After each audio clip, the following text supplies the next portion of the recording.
All throughout November, I'm rocking a mustache to help raise awareness and support for Movember. Click the link in the description to find out how you can support cancer research and men's health. Lately here on Anime Abandoned, we've been talking about a number of Media Blasters titles whose American existence is about as inexplicable as James Corden's career. At this point, who among us are not aware of Media Blasters' much maligned penchant for releasing the absolute bottom tier anime available throughout the 90s and early 2000s? It wasn't just that the anime themselves were terrible, but more often than not were also barely feature length, and that was if you were lucky. Most of the time, the anime were under 50 minutes, sometimes even under 30 minutes. And to twist the knife to give it that little extra something, Media Blasters had the utter gall to charge full price. The police are moving. That is nonsense. It can't be. It is not possible. It is possible, sir, and it's happening. Otaku like me might bitch and bellyache about how the industry just isn't the same anymore, mainly because it isn't, but this is one aspect, along with glomping and yaoi paddles, we should all be glad we left back in 2003. Right, Sentai? But trying to clean up the mess left by Media Blasters is no small task, especially if you've got anime like Fight Spirit of the Sword to deal with. In the land of unnecessary anime releases, Fight Spirit of the Sword might very well be the king. Now, I might not have seen every anime ever released, or even every anime that Media Blasters released, but it's hard to imagine an anime that's somehow even more bereft of a reason for its own existence. Released back in Japan in 1993, then stateside in 2000, Fight is based off a 1992 manga that was never brought over to the States, and of course it wasn't, and barely clocks in at 30 minutes, which would put it firmly within the Demon Fighter Kocho territory of how the hell was this given its own DVD? I suppose Media Blasters was feeling kind of heelish charging, again, full freaking price for a DVD that couldn't even last longer than it takes for Domino's to deliver a pizza, so they threw in a behind-the-scenes feature of the Japanese voice actors clowning around. And I suppose it has that over Kocho in terms of overall content, but even Demon Fighter Kocho was able to have at least a complete story, dumb and vapid as it was. Professor! Rano! Jubbly titty movie! Yes, and bouncy, bouncy, bouncy! Fight on the other hand, can't even accomplish a simple task like that. So congratulations, anime. Consider this review your coronation as the new king of pointless Media Blasters crap. This is Fight Spirit of the Sword.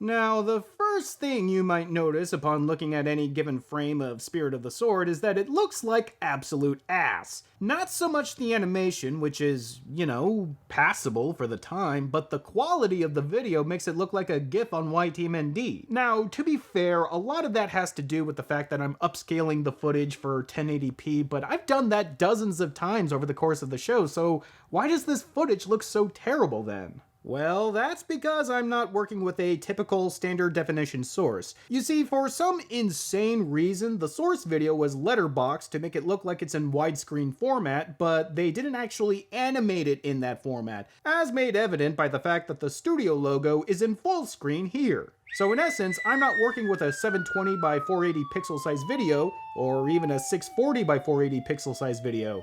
I'm working with 698 by 378. That's about on par with 2006 YouTube. I think I'd get better results if I rendered this video with an actual potato. I mean, they are pretty neat.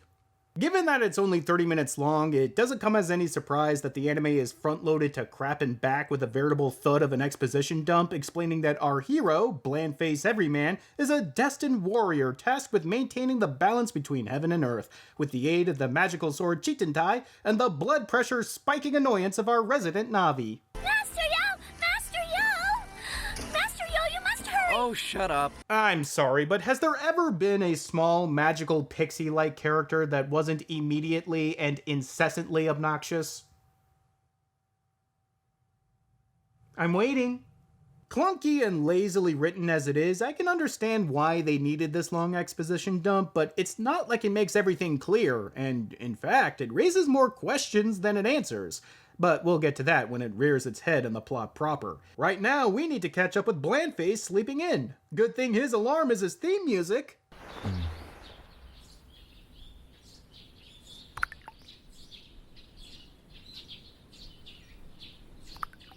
Oh, look at the time. Either that, or the sound bed just shat the bed. Other than being the whole warrior of destiny thing, Blandface seems to live an otherwise normal Japanese teenage life, save for the presence of these two identical twins who seem to live in the same temple as he does.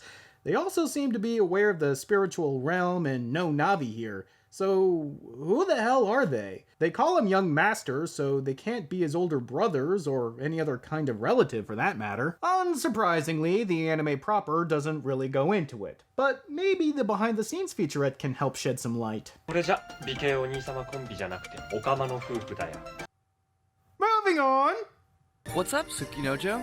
Just wondering where the demons might be. Demons? It's like our friend Sakyo says.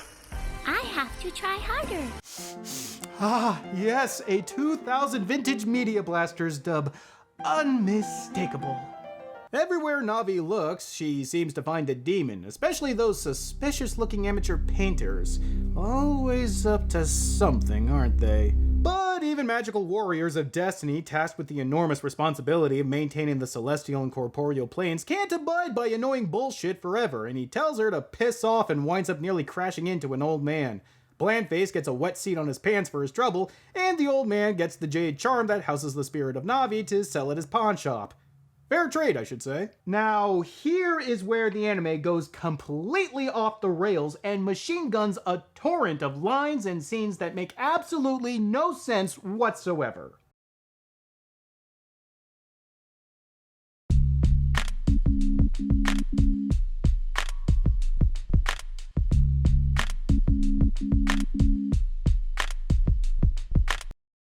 We see what appears to be another student waiting for Blandface to arrive, and she remarks that she didn't feel her brother's presence. And before you can even start to ask who the hell her brother is, the anime smashes into what I think is a flashback showing the day that Navi was tasked to annoy Blandface in the Celestial Plane. Tsukinojo Inde, I order you to go to the world of heaven. Hold the phone, I gotta stop you right there. You're saying that this isn't heaven? Yup, if the wise and old leader of the all-knowing and omniscient spiritual world is to be believed, the Earth is heaven. Or at least Japan is. I mean, Belinda Carlisle notwithstanding, the hell are you on, anime? Oh, and the demons? They come from a place called the Earth World. Because why the hell wouldn't they? But the ceremony is interrupted by an attendant of Navi's brother believing him to be worthy of the honor, and trying to keep up with this conversation is a whole lot harder than it sounds. You see, these characters are these characters, but the anime never really addresses the change in appearance. It just kind of assumes that the audience is psychic and just infers that they're the same characters.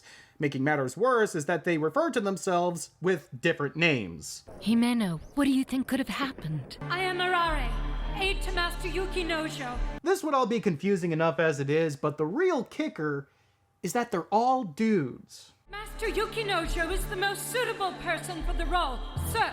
How dare you? Get back.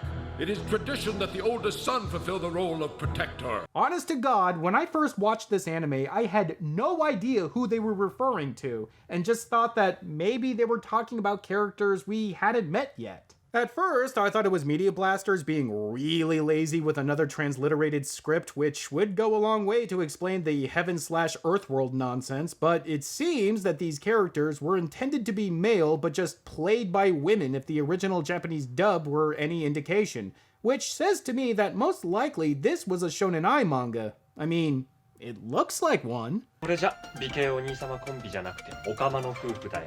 But because there's nothing explicit here in the anime, you wouldn't know that just by watching it. But that doesn't help with keeping things straight. Clear.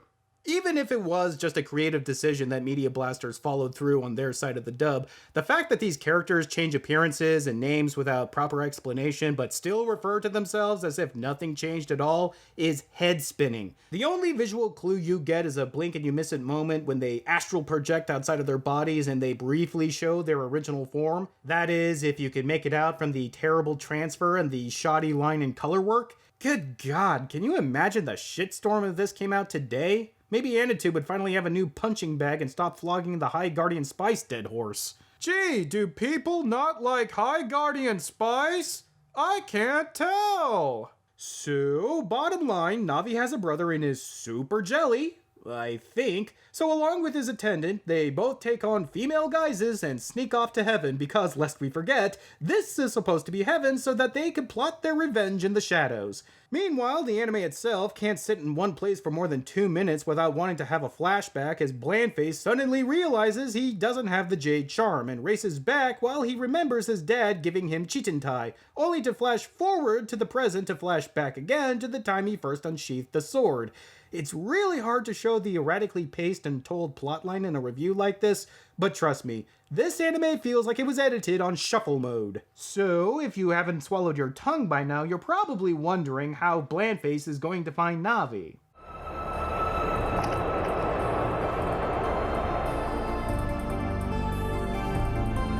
A random business card I found in a puddle. She must be here! Check it out, the number on the business card doesn't even match the sign on the storefront. It's not like it's something that would be easy to miss. The shots fade into each other. Just paint over the cell for crying out loud. But alas, Blandface came too late. And now Navi is in the hands of... What did I tell you? Those Parkside painters are bastard snake-in-the-grass demons from... Earthworld. Just pull up Mortal Kombat and call it the Netherrealm. Anything other than Earthworld for crying out loud!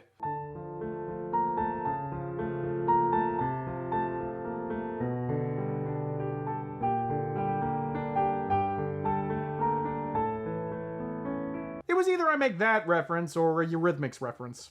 If I get Shigentai, I will open the gateway in one swoop. Heaven and Earth, there should be no separation. I'm sure the people of Earth want that too. Wait, the people of Earth? Are you talking about the demons or the actual human beings on the planet Earth?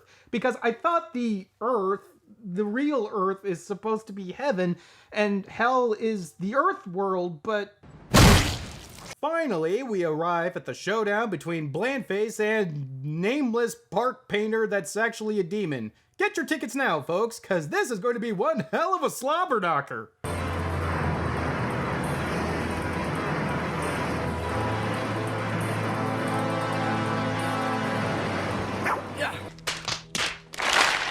They are fighting very well against so many demons, aren't they, Fujisawa? I'm sorry, but are you looking at a different fight? Because Blandface here doesn't look like he could beat eggs, let alone a demon from... Earthworld. No, I will not get over that. But with some words of encouragement and some no-nonsense advice like stab it in the head, the demon wind goes down for the count. We did it! We did it! Ah! What in the hell was that? Are they still suffering from debuffs even after they downed the boss? We did it! We did it! Ah! Now would be the perfect time for the brother to make his move, but in comes, them, dressed as mechanics who moonlight as male dancers to make the save, scaring off the brother and his attendant without anyone else being the wiser. And we end on Blandface and Navi riding home together. You know, for something so inconsequential and frivolous and confusing, at least it was stupid, ugly, and rushed. I've said it before, and I will continue to keep on saying it until I finally run out of Media Blasters anime to talk about. It is a wonder how an anime company in the US managed to get by on releasing such utter and undeniable crap. But maybe I've been reading Media Blasters all wrong. Perhaps theirs is a story of triumph. I mean, you don't see me bemoaning the continued existence of Central Park Media, Urban Vision, ADV, Image Entertainment, Pioneer/Genion, or Bondi, do you? I guess they really did get the last laugh. At all of our expenses, sure, but a laugh's a laugh. But if it's all the same to you guys, I think it's high time we took a break from the barrel of Media Blasters crap and talk about an anime that's actually interesting on its own merits, which is the very least you could say about our next episode, Colorful, a panty show directed by the guy behind Serial Experiments Lane.